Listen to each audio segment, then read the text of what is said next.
Hello everybody, we're back at the Goldwater at thegoldwater.com with an article by Red Pill again, August 5th, 2017. PedoGate is real, over 1,000 just arrested in major pedophile sex trafficking bust.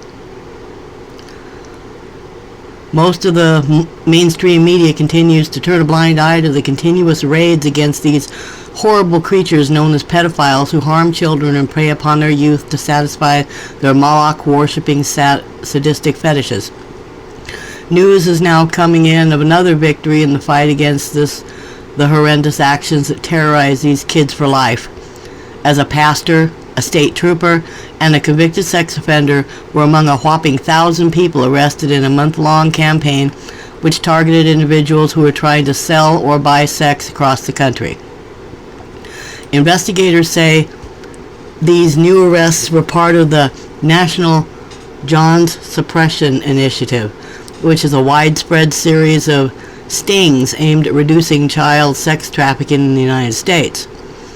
Well, if they could just bring this to some of the members of the House of Congress and the upper echelons of government, then we might be getting somewhere. But in my opinion, while this is good news, staying down there at the street level, busting penny ante pervs, isn't doing this country as much good as getting up there and getting the ringleaders. It goes on to say the latest sting operations occurred from June 28th until this past Monday as law enforcement authorities cracked down on 3 Illinois brothels and arrested a convicted child molester in Seattle to help lead them to the final arrests. Law enforcement in Harris County, Texas, and in Seattle, Washington, say they have made 170 and 160 arrests, respectively, just in their jurisdictions as a result of the information obtained during the investigation.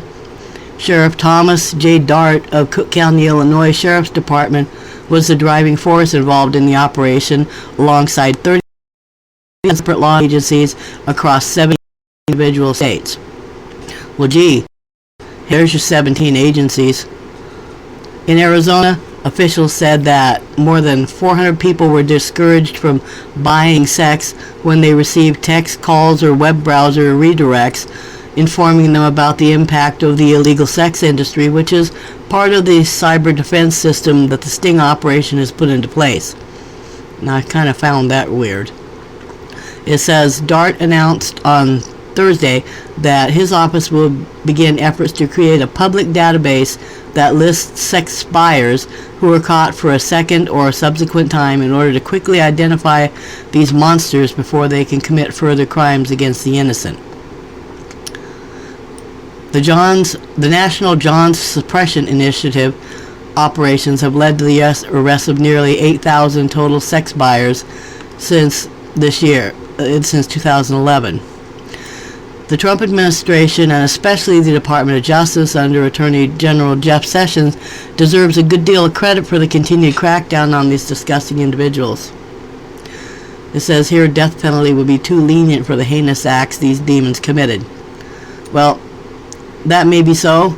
However, in my opinion, like I said a minute ago, these guys are just wanting to buy off the street.